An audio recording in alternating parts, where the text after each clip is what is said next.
Assalamualaikum warahmatullahi wabarakatuh. Shalom, Om Swastiastu, Namo Buddhaya, salam kebajikan.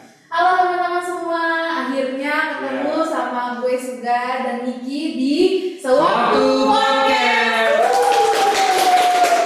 Akhirnya Mike, kita bisa ketemu sama teman-teman walaupun virtual nih via media lah ya. Tapi akhirnya kita perdana banget nih di Sewaktu Podcast pertama banget. Suatu podcast tuh ngebahas apa sih, Gus? Sewaktu Podcast tuh kita temanya akan membahas tentang tourism education, Mike. Jadi kita tuh akan bahas soal hal-hal yang berkaitan sama tourism atau pariwisata gitu. Betul, kita belum kenalan tau. Oh iya. Teman-teman tuh belum tahu kita siapa. Seperti peribahasa, kenal maka tak sayang, yang sayang udah biarin aja. Perkenalkan, nama gua Miki dan temen gua. Gue Suga, panggil aja Suga. Oke, Mike, bahas pariwisata ya. Kita bisa satu bahas pariwisata. Pariwisata itu kan soalnya lagi digaung-gaungin banget nih. Iya betul. Pariwisata. Tapi kita tuh harus tahu nih, kalau mau bahas industri pariwisata, kan sebelum ke industri lu ada apa tuh? Harus ada punya dasarnya dulu dong. Iya, lu harus belajar dulu. Lu so tau banget tiba-tiba lu langsung masuk industri, kagak pakai belajar gitu kan. Nah, buat tahu nih studi di pariwisata itu kayak gimana, kita makanya udah punya narasumber yang bisa menjawab dan kompeten lah dan pas gitu untuk menjawab nih keingintahuan kita gitu.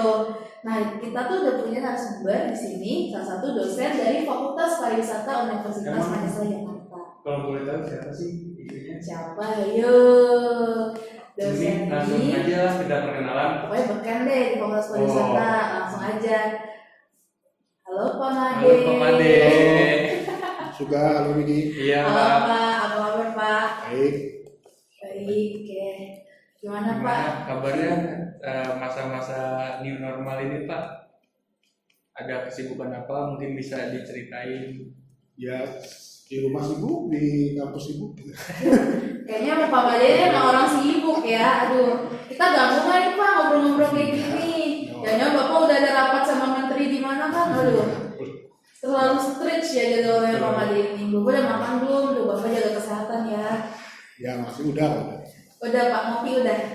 Sudah, belum hari ini nggak ngopi. Belum. Ngopi apa teh nih Pak? Biasanya sih ngeteh. Oh, teh, tim teh. Tadi tahu tadi siang. Oh, udah.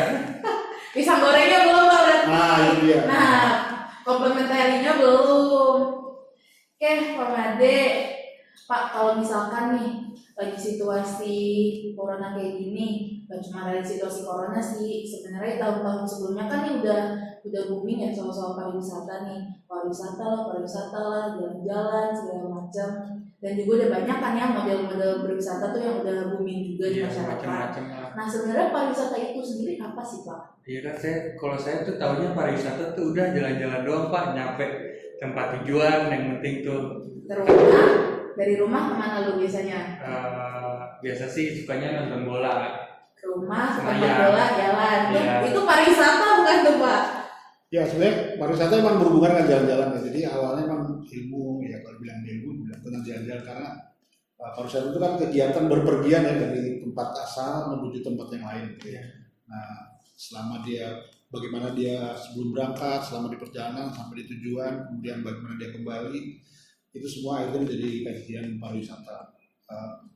Tapi ada ininya, maksudnya kalau pergi ke tempat yang baru gitu. Jadi maksudnya kalau kita tiap hari dari rumah ke kampus itu kan pergi dari satu tempat itu bukan pariwisata.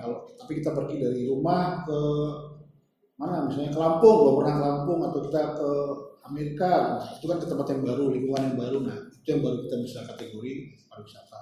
Dan tujuannya bukan untuk bekerja ya, maksudnya bukan untuk menetap atau bekerja, jadi cuma temporer, cuma 1 hari, 1 tahun masih bisa gitu.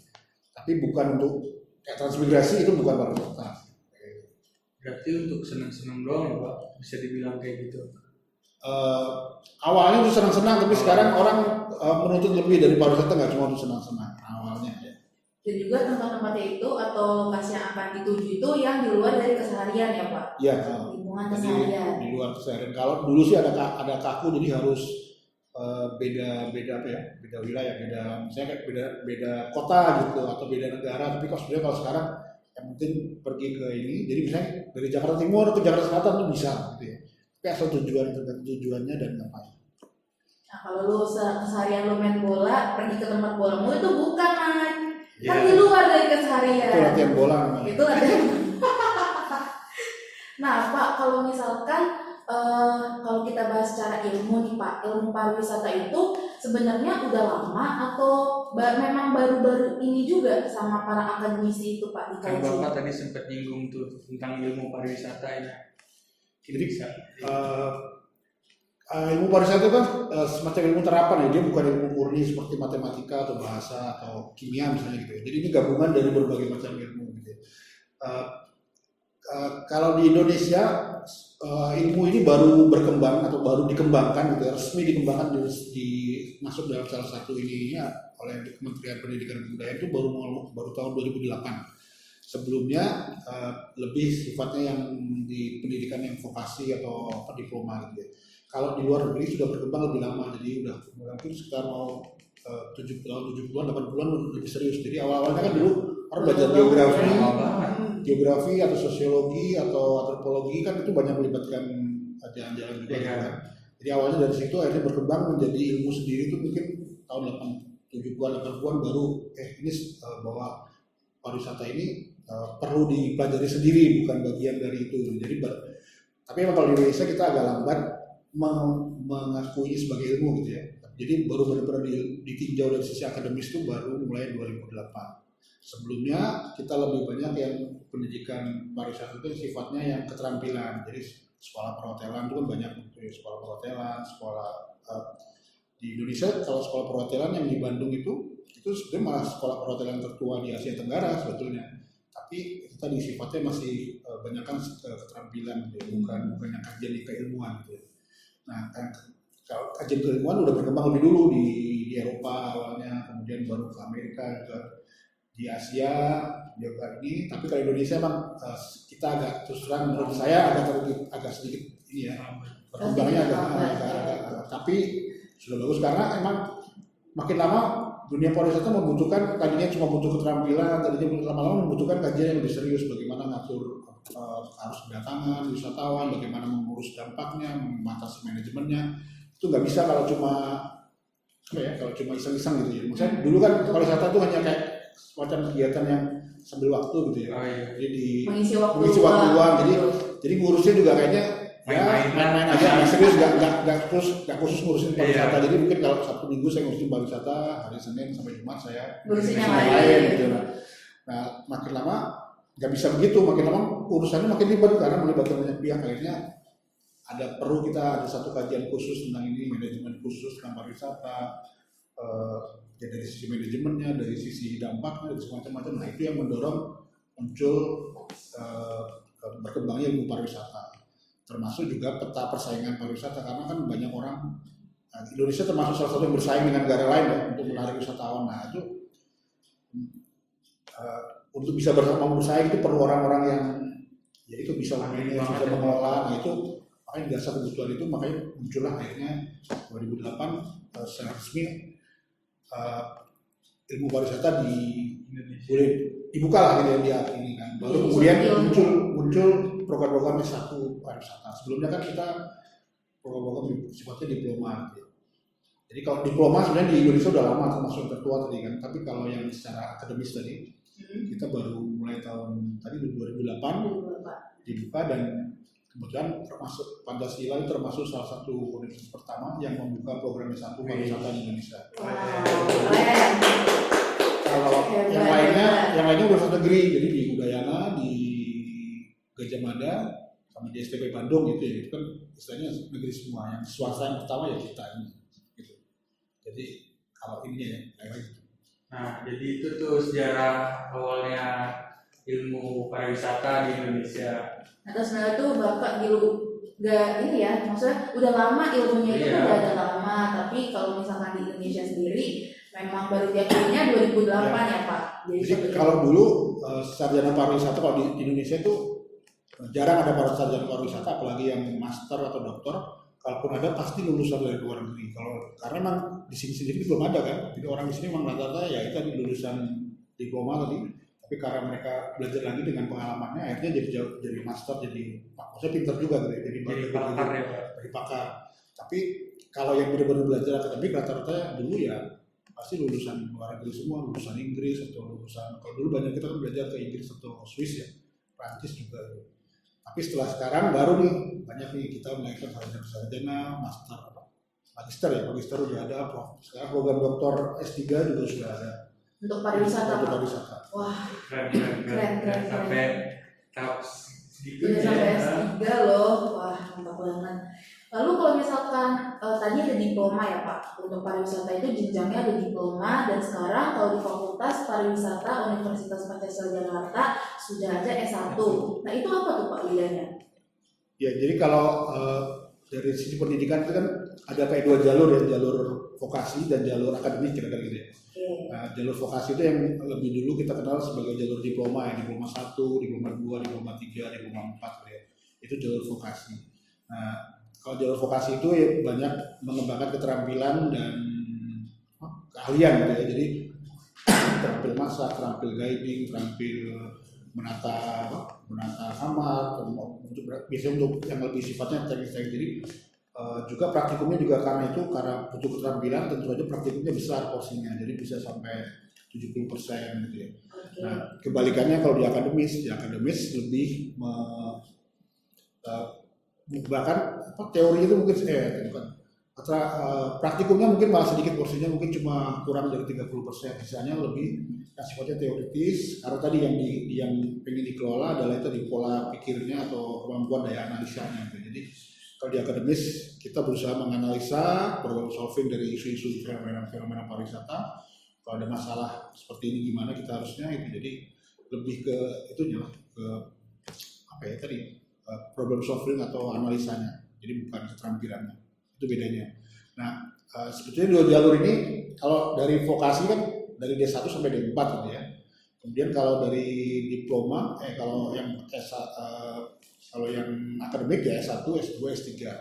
Nah, tapi sekarang sudah dari dulu ini dua jalur yang terpisah. Tapi kalau sekarang dari diploma pun bisa masuk ke S1, meneruskan ke S2 misalnya. Karena sekarang diploma 4 itu udah dianggap setara dengan S1 ya, meskipun gelarnya beda ya, tapi setara dengan S1. Jadi kalau diploma 4 misalnya mau lanjutkan ke S2 atau S3 bisa, nanti ada sedikit matrikulasinya sedikit, tapi dimungkinkan. Kalau dulu sempat strict, kalau udah diploma ya udah mentok, udah nggak bisa nerusin gitu. Kalau sekarang sudah dibuka, udah bisa, jadi nggak masalah juga sih. Cuma bedanya tadi ya, yang kalau di diploma lebih terampil, kalau yang di akademik lebih analitikalnya yang lebih dikuatkan.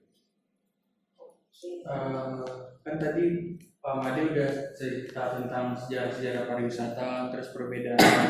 Nah kan Pak Made backgroundnya tuh di dosen Fakultas Pariwisata Universitas Pancasila. Bisa dong Pak cerita sedikit sejarah Fakultas Pariwisata tuh kayak gimana Pak? Ya jadi tadi ya, jadi berhubungan dengan tadi. Jadi waktu itu pariwisata UP Universitas Pancasila itu pengen buka program baru. Waktu itu melihat peluang bahwa pariwisata ini bagus untuk dikembangkan, jadi buka program studinya gitu ya. Nah waktu kita lagi mengurus izin, jadi dulu sebetulnya masih merupakan kayak rencana awal itu salah satu program studi di Fakultas Ekonomi. Tapi pas kita lagi ngurus izin kan Dikti mengeluarkan bahwa ini bisa berdiri sendiri gitu kan. Jadi akhirnya ya udah, daripada kita ini kenapa nggak sekalian jadi fakultas gitu. Akhirnya kita mengajukannya langsung sebagai fakultas yang berdiri sendiri, tidak di bawah Fakultas Ekonomi. Jadi, kalau boleh tahu, maaf saya potong, kalau boleh tahu pariwisata Pancasila tuh tahun kapan ya Pak? Jadi tadi kita dapat izin 2008, jadi secara nasional kan izin untuk program S1 pariwisata itu kan 2008. Iya. Jadi kita begitu dapat izin, kita termasuk yang angkatan pertama dapat izin. Tahun 2009 kita udah terima mahasiswa pertama kita, jadi begitu kita dapat izin kita langsung publikasi. 2009 kita udah menerima mahasiswa kuliah angkatan pertama. Sekarang jadi udah hampir 2009 sampai ini berapa? Udah 11 tahun ya. 11 tahun. Udah menghasilkan lumayan beberapa lulusan. Ya saya soalnya juga sempat dengar kan Fakultas Pariwisata udah terakreditasi A ya Pak. Ya. Berarti maksudnya perkembangannya sangat cepat loh Pak. 11 tahun itu Ya. ketimbang kayak beberapa fakultas lain di Universitas Pancasila kan. Ya, jadi karena kita termasuk yang pertama, jadi mungkin kita termasuk yang merintis gitu ya, merintis gimana program S1 seperti apa. Karena dulu kan orang agak sempat bingung apa bedanya S1 dengan D4 gitu kan. Tapi dengan arahan dari Dikti waktu itu udah diarahkan kita harus apa yang membedakan D1 dengan D4. Akhirnya kita punya kurikulum sendiri yang kalau S1 sih seperti ini gitu ya. Dan ini syukurlah karena kita sama-sama mengembangkannya dengan beberapa universitas lain. Sekarang kurikulum kita termasuk jadi kayak percontohan bagi universitas lain yang pengen buka S1, jadi banyak yang istilahnya mengikuti contoh kita gitu ya, meskipun mereka tentu aja punya kekasan masing-masing ya. Jadi kita termasuk yang itu tadi, termasuk merintis kurikulum S1 seperti apa untuk pariwisata. Tapi itu yang mungkin kalau dibilang enaknya ya, tapi di sisi lainnya karena dulu orang kan belum aware tentang S1 gitu ya, S1 pariwisata. Orang aware itu ya diploma 4 gitu. Jadi waktu mahasiswa pertama kali kesini juga banyak yang bayangannya itu bakal belajar guiding, bakal belajar masak, chef atau apa. Ternyata di sini kan enggak gitu kan. Di sini kita malah ngurusin statistik, ngurusin sosiologi apa gitu-gitu ya. Jadi banyak yang kaget gitu ya. Jadi awal-awal tahun-tahun awal itu animo mahasiswa yang kesini itu mungkin belum sebagus sekarang. Sekarang sih kita udah bagus ya. Awal-awalnya jadi kayaknya orang cuma pikir cuma kesini karena pengen jalan-jalan aja gitu ya. Tapi setelah ini bagian kesini bagian ini. Dan lulusan kita juga dulu nggak dikenal gitu. Maksudnya lulusan pariwisata emang ngapain gitu kan. Kalau sekarang kan udah orang tahu ya bahwa kebetulan pemerintah kita sekarang menjadikan pariwisata sebagai salah satu program prioritas nasional lah. Jadi kebutuhan akan sarjana pariwisata emang lebih kerasa gitu ya. Di sini harusnya memang orang-orang sarjana pariwisata. Kalau dulu kan misalnya pemerintah buka lowongan CPNS gitu kan, nggak ada dibuka posisi misalnya dicari calon sarjana pariwisata gitu, nggak ada. Kalau sekarang udah ada.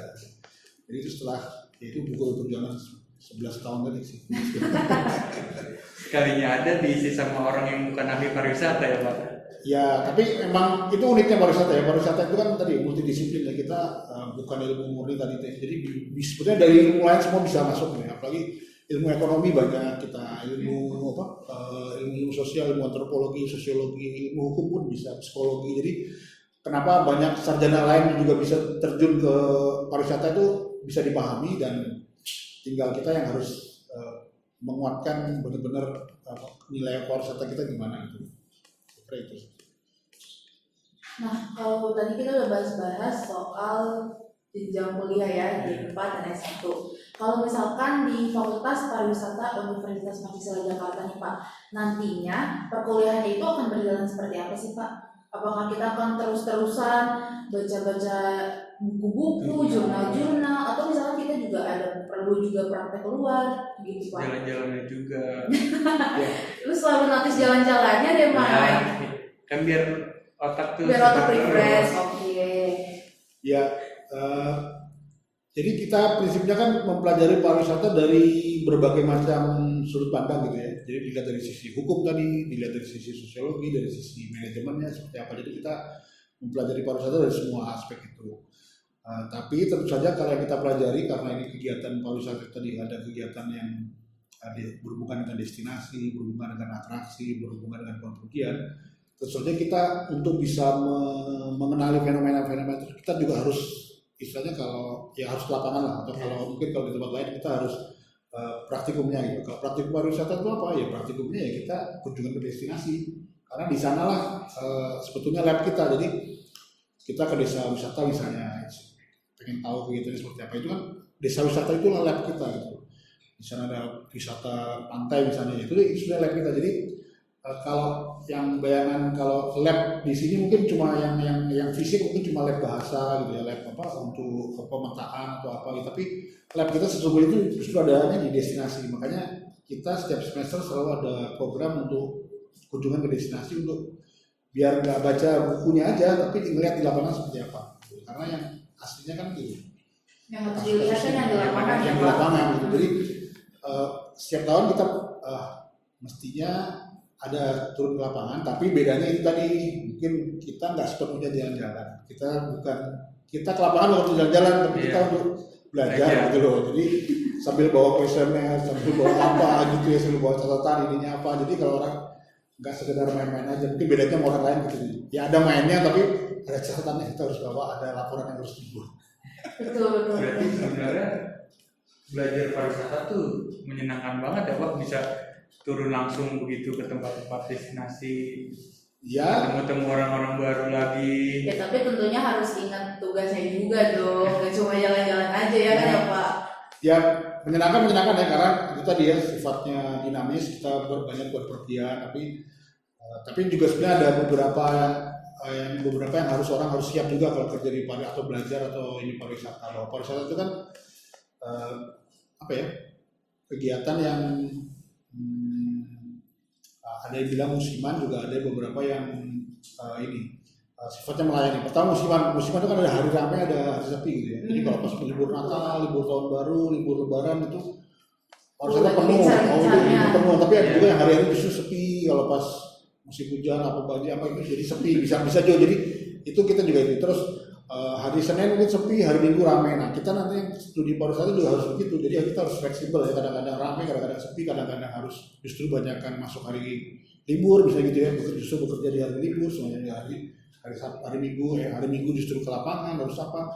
Hari Senin mungkin bisa istirahat apa. Tapi itu bedanya gitu. Kemudian pariwisata juga sifatnya kan pariwisata itu bagian dari industri jasa sebetulnya. Karena di pariwisata itu yang dijual atau kita pelajari atau yang kita nikmati sebenarnya adalah sifatnya jasa, bukan berbentuk bisnis. Nah, jasa di pariwisata itu ya harus melayani, dan orang-orang yang belajar atau yang kerja di pariwisata juga harus punya karakter yang nyambung dengan itu. Maksudnya gini, kalau kalian nggak senang melayani, kalau kalian nggak senang nggak menghargai pelayanan semacam itu, ya kalian kayaknya mungkin nggak akan cocok gitu. Karena di pariwisata kita harus senang melayani orang gitu ya. Kita ketemu orang itu bukan ini, tapi kita juga bukan menutup diri ya Pak.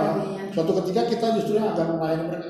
Kalau kita udah kerja di bidang itu, nanti kan kita melayani para wisatawan kan. Kita bukan yang jadi wisatawan, ya kita kan melayani. Jadi dari awal kita harus sadar bahwa nanti saya akan jadi untuk melayani gitu ya. Jadi melayani bukan berarti jadi pelayan ya, tapi maksudnya kita harus senang melayani orang gitu. Memberikan service. Gitu. Jadi kalau orangnya mungkin demanding atau terlalu cerewet atau bosi gitu mungkin nggak cocok gitu ya. Tapi kalau ini karena kita justru harus melayani orang, bukan yang kita ini. Saya kira itu. Jadi itu yang mungkin ininya tantangan di pariwisata ya. Bekerja di hari libur dan harus ada sifat senang melayani orang itu. Iya, soalnya saya juga sempat dapat kutipan walaupun sebagai bos juga di tempat wisata itu juga harus bisa melayani juga Pak. Ya. Harus bisa turun tangan langsung. Iya. Ya di pariwisata itu uniknya salah satunya kalau kita mau jadi bos harus mulai dari bawah dulu, harus sudah pernah melayani dulu di bawah. Jadi kalau misalnya manajer bosnya restoran gitu ya, mungkin udah pernah ngepel restorannya dulu, baru susah ya Pak. Baru nanti naik bisa banget. Jadi nggak bisa misalnya kita udah sarjana S1 pariwisata tiba-tiba jadi manajer itu mungkin nggak, pasti disuruh dari bawah dulu. Baik di bidang manapun, maksudnya di restoran, di hotel, di destinasi, di atraksi, pasti kita harus mencoba dulu dari bawah. Nggak bisa tiba-tiba kita jadi itu. Kecuali kalau usaha kita sendiri ya. Itu lain dong Pak. Nah Pak, kalau misalkan di Fakultas Pariwisata Universitas Pancasila Jakarta ini arahnya itu nanti akan lebih ke mana sih Pak? Kalau misalkan kan banyak nih ya program-program pariwisata ada buntutnya bisnis pariwisata kayak gitu Pak. Nah kalau misalkan di Universitas Pancasila ini Fakultas Pariwisatanya itu ke arah mana Pak?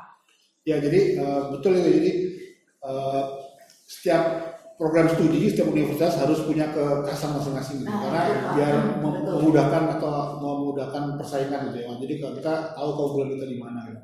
Dan kebetulan kalau kita di pariwisata Pancasila bersepakat kita untuk punya kekasan atau keunggulan di bidang community based tourism. Community based tourism itu kan pariwisata berbasis komunitas ya, jadi pariwisata yang berangkat dari masyarakat sendiri. Nah, kenapa kita ke situ? Pertama, tidak lepas dari visi-misi kita di Universitas Pancasila bahwa kita kan pengemban nilai Pancasila, nilai kemasyarakatan bahwa kita harus ini. Nah, itu kalau diterjemahkan kira-kira gitu, jadi yang kira-kira nyambung, berarti kita juga harus pariwisata yang Pancasilais kira-kira gitu ya.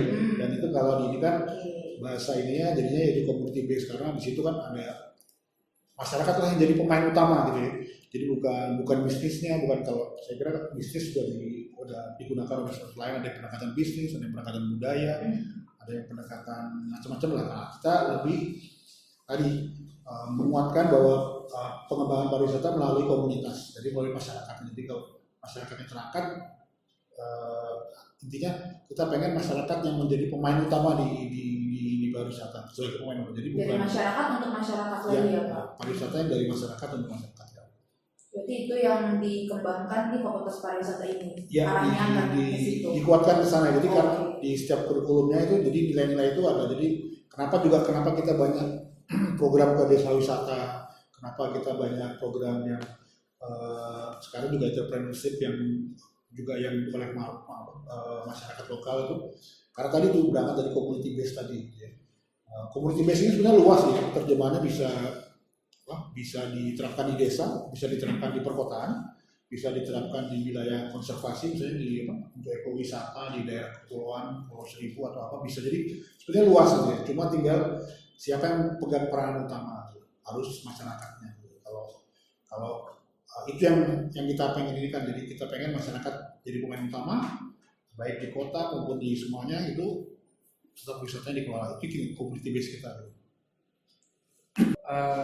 Untuk pertanyaan terakhir Pak, peranan Fakultas Pariwisata untuk pariwisata di Indonesia tuh apa Pak? Tadi kan lulusannya berarti udah dari 2009 ya Pak, 2009 dan terima mahasiswa sampai sekarang 2020, udah 11 tahun berjalan nih Fakultas Pariwisata Universitas Pancasila Jakarta. Nah, berarti lulusan-lulusan juga kan udah banyak nih Pak. Nah itu kalau tadi kita kaitkan dengan CBT nih, apakah para lulusan ini ada yang berkecimpung di situ atau sudah menyebar terhadap ke seluruh industri pariwisata itu sendiri Pak? Oke, kalau kita ngomongin lulusan, sebenarnya lulusan kita nyebar ya, banyak ya. Udah, maksudnya hampir di semuanya, ada di aspek ada yang terjun ke hotel, ada yang terjun ke bisnis kuliner, ada yang ke destinasi, ada yang ke dinas juga, ada yang, jadi sebenarnya udah relatif. Cuma memang mungkin karena masih hitungannya lulusan baru ya, jadi sekarang paling rata-rata mungkin sudah ada beberapa jadi manajer, tapi maksudnya belum ada yang belum misalnya jadi pimpinan apa gitu, belum. Tapi kita maklum karena mereka juga kan hitungannya masih muda gitu ya, jadi belum ini. Tapi cukup bagus kalau melihat ininya dan persebarannya, dan nggak cuma di Jakarta tapi udah mulai ke beberapa daerah juga. Jadi mereka banyak kembali ke daerah asalnya. Nah, kalau dari sisi pariwisata keseluruhan sendiri, kalau di pariwisata itu kan dikenal ada yang namanya Pentahelix. Pentahelix itu adalah para pemangku kepentingan. Siapa sih orang-orang yang berkepentingan di bidang pariwisata dan pengembangan pariwisata? Kalau di studi kita itu kan ada tadi Pentahelix itu ada lima pihak lah yang berkepentingan untuk mengelola dan mengembangkan pariwisata. Ada pihak pemerintah atau birokrasi, kemudian ada pelaku industri, jadi para investor segala macam. Ada akademisi, nah itu akademisi diisi oleh kampus. Ada pihak masyarakatnya sebagai tuan rumah dan kemudian ada pihak media yang menjadi jembatan atau yang menyebarluaskan. Jadi akademisi itu atau kampus pendidikan menjadi salah satu dari pilar utama dalam pengembangan pariwisata. Nah, kita yang di industri pendidikan termasuk Pancasila itu berada di posisi itu. Jadi kita bagian dari Pentahelix itu untuk bahu-membahu dengan yang lain. Jadi kalau kita nggak ada ya, jadi nggak Pentahelix gitu. Jadinya cuma ini. Jadi kita memang salah satu posisi itu. Kita kalau di kampus itu lebih memainkan sebagai semacam monitoring atau konsultasi gitu ya. Kalau pemerintah kan dia yang membuat regulasi, yang mengawasi gitu ya. Masyarakat sebagai pelaksana, terus media sebagai katalisator, fasilitator. Nah, kalau kita yang menyiapkan konsep, kita yang mengevaluasi, kita yang mengawasi. Jadi kalau di sini udah misalnya kelebihan kapasitas atau di sini udah nampaknya terlalu apa gitu ya. Makanya sekarang semacam kayak gini sekarang situasi pandemi, gimana nih biar pariwisata bisa bangkit lagi. Nah itu kajian-kajian itu ya adalah tugas kita yang di akademisi, gimana untuk biar kita bisa kembali ke pariwisata ke titik yang semula. Kita kan turun semua sekarang kan, gimana biar normal dan tetap tapi tanpa mengabaikan aspek kesehatan dan keselamatan. Nah itu yang bagian itulah sebetulnya bagian kita nih. Sekarang nih sebenarnya penelitian-penelitian tentang yang terkait pandemi banyak ya, tapi mungkin hasilnya belum keluar ya. Mungkin baru akhir tahun ini baru paper-papernya akan keluar. Nah, mudah-mudahan ada yang bisa bermanfaat nanti untuk perubahan ini. Berarti untuk prospek kerjanya pun juga luas ya ternyata pariwisata itu. Ya betul. Jadi kalau ini menurut pernyataan UNBTO ya, UNBTO kan Badan Pariwisata Dunia di bawah PBB. Oh internasional ya. Itu katanya 8 dari 11 jenis pekerjaan yang ada di dunia itu 8 itu berkaitan dengan pariwisata. Wow. Jadi ya tadi 11 dari 11 mata pekerjaan yang ada di dunia, 8-nya itu berhubungan dengan pariwisata, entah hotel, entah transport, entah guiding, entah souvenir, entah apa, entah makanan. Selalu ada sisi pariwisata yang bisa masuk ya Pak. Ada bisa masuk di situ. Jadi peluang kita tadi juga berarti itu sama ya, peluang kerja kita di 8 bidang itu. Jadi yang 3 lain itu mungkin yang orang lain ya. Tapi kita ini bisa di sini bisa masuk ya. Bukan berarti itu semua punya kita. Kita bisa masuk di situ. Jadi pariwisata peluangnya luas, tapi tentu saja kita juga perlu adaptasi dan fleksibilitas, jangan kaku juga. Kita bisa nyemplung ke banyak tempat. Apalagi tadi yang sifat-sifat yang hospitality, sifat-sifat senang melayani itu kan bisa kepakai di banyak bidang. Kita di perbankan harus hospitality, kita harus sekarang security pun katanya sekarang harus security. Dulu kan security harus galak, sekarang security harus senyum gitu ya.